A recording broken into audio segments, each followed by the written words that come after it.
Hey guys, welcome to the sixth lecture of digital signal processing, and in this lecture we will be discussing these three topics: direct method, scale and shifted method, and the convolution method as promised in the previous lectures, which is also known as the flip and scale method. And these two methods follow this formula: y of n is equal to the summation of k is equal to minus infinity to infinity x of k into h of n minus k. Now let us move toward the first technique to be discussed, that is the direct method. Suppose that we have an LTI system, that is y of n is equal to x of n minus 2 of x n plus 1 plus 3 of x n minus 2. This is our system. We are given an input signal of x of n is equal to 1, 1 and 1, where this is our zero index, our 1th index and the second index. What we have to do in this system is that we have to put the values in the system and just calculate the values at different indexes. For example, if I put the value of y of minus 1, if n is equal to minus 1, I would have x of n minus 1 minus 2 of x minus 1 plus 1, that is plus 1. Oh sorry, this is minus 1. I just said this is minus 1, and yeah, alright, so minus 1 that results in minus 2 plus 3 of minus 1 minus 2, that is minus 3. As you can see, we do not possess any index of the value minus 1, minus 2 and minus 3, henceforth we do not have a value of any of these indexes, so y of minus 1 is equal to 0. Now for y is equal to y of 0, we have x of 0 minus 2 of x, 0 minus 1, that is minus 1, plus 3 of x, 0 minus 2, that is minus 2.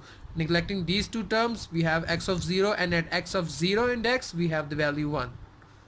Moving forward, for x of y of 1, we have x of 1 minus 2x of 1 minus 1, that is 0, and plus 3x of 1 minus 2, that is minus 1. So neglecting this term, we have x of 1, that is 1 minus 2 into x of 0. X of 0 is 1, multiplied by 2 we have minus 2, so 1 minus 2 is equal to minus 1.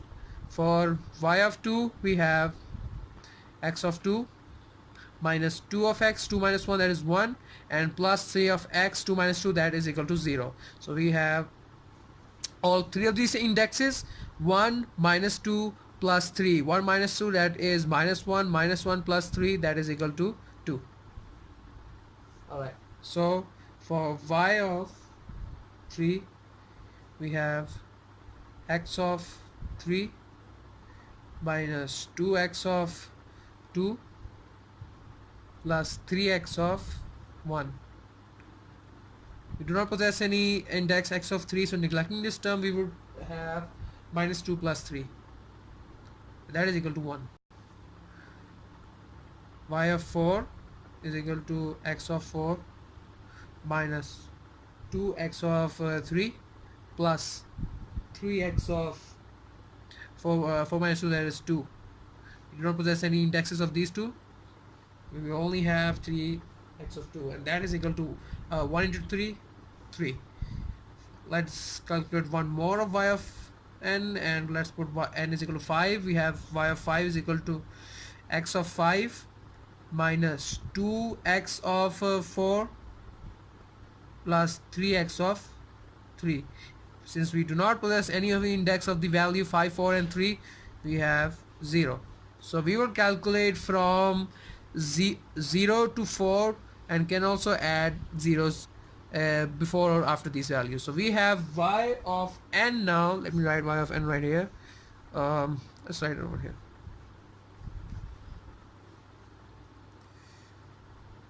Y of n is equal to at 0 index we had 1, minus 1, 2, 1, 3, and a 0 afterward, doesn't matter. You can also add it before, it doesn't matter either. And this is our 0 index. This is how we calculate our system's value in the direct method. Now then, moving over to the second transformation, that is the shift scaled impulse response. We will be calculating y of n in a different manner. We will consider the same example of the system. Y of n is equal to x of n minus 2 of x n minus 1 plus 3 of x n minus 2, and we will be using this formula that we have discussed before. Now we have to calculate our input signal is again the same value, x of n is equal to 1 1 1, and this is our zero index. Now we have to calculate impulse response. This is a way to calculate the impulse response directly from the system, and that is h of n is our impulse response, and we will only write the magnitudes from our signal. This is this signal, and these are the magnitudes of those signal. All right, and this is the zero index. Now plotting this impulse response, we have at 0 index it is 1, at minus 2 it sorry, at 1 index it is minus 2, and at 2 index it is 3. So this is 3, this is 1, and this is, let's just say this is minus 2, and this is 0, this is 1, this is 2. This is our impulse response. Now when it passes through our system, you have to yield this response that it will be multiplied with the input signal. Since our input signal is 1 1 1, or and since this is our h of n, so this would be our h of n into x of n, and that won't be the same because the input signal is 1.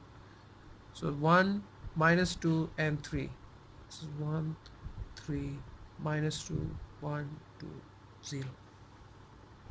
Now for the next one, let me draw this in a neat manner over the top.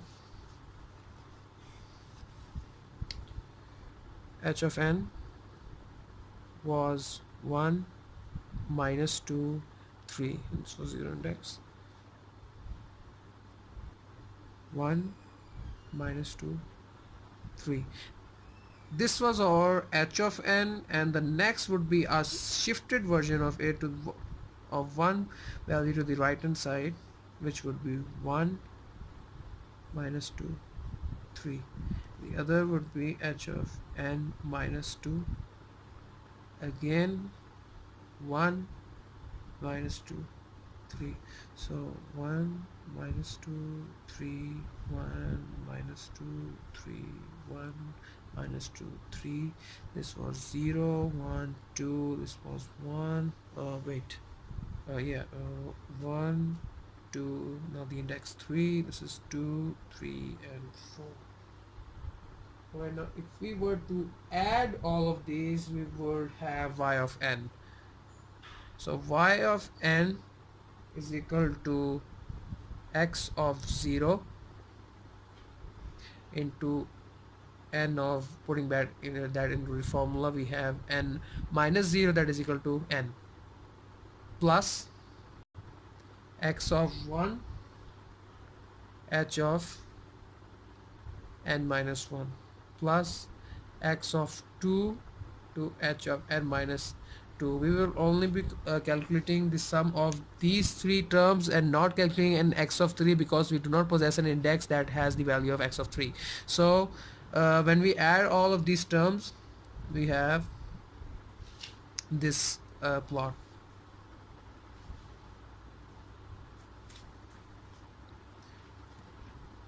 At 0 it is 1, at 1 it is minus 2 plus 1, that is minus 1. At 2 it is 3 minus 2, 1 plus 1 2, so 1 plus 1, that is equal to alright, at 3 we have 0 plus 3 and minus 2, that is 1, and at 4 we have a 0 and 0 and 3. So 1 2 1 3 minus 1, 0 index, 2 1 2 3 4. This would be our scale shifted impulse response, hence y of n. This is our scale shifted impulse response. Now moving over to the last transformation, that is the convolution, and this was our output from the second transformation, the scale shifted impulse response y of n. Now then, the last transformation, convolution, also known as the flip and slide rule. Convolution is basically a mathematical way of combining two signals to create another signal.